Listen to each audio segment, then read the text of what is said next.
প্রতারিত শব্দটা আসলে অসম্মান করা হয়ে যায়, আমরা কাউকে অসম্মান করতে চাই না। আমি জানি না উনি উইকেট দেখতে গেছেন। আইসিসিতে উনি অনেক বড় বড় দায়িত্ব উনি পালন করছেন, মালয়েশিয়াতে ক্রিকেট চলে দিয়েছেন, জাপানে কাজ করছেন, নেপালে কাজ করছেন।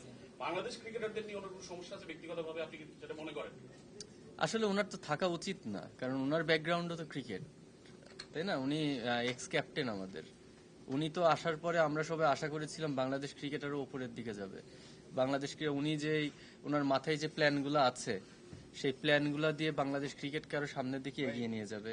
এরকম সিচুয়েশন ফেস করব বা প্রত্যেকটা সেক্টরে এরকম বাধাগ্রস্ত হব, এটা আমাদের আসলে কখনো আশা করিনি।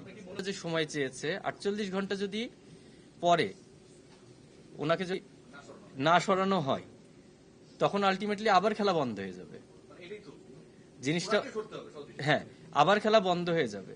এখন আমরা মাঠে যাব একটাই শর্তে, বিসিবি থেকে ওনারা যদি আপনাদের সামনে এসে কমিটমেন্ট করেন যে ঠিক আছে আমরা 48 ঘন্টার মধ্যে এই লোক থাকবে না বিসিবিতে, এবং যদি থাকে তখন ক্রিকেটাররা যে খেলা বন্ধ করবে সেটার জন্য তাদের কোনো দায়ভার যাবে না এবং তার সম্পূর্ণ দায়িত্ব বিসিবি নিবে।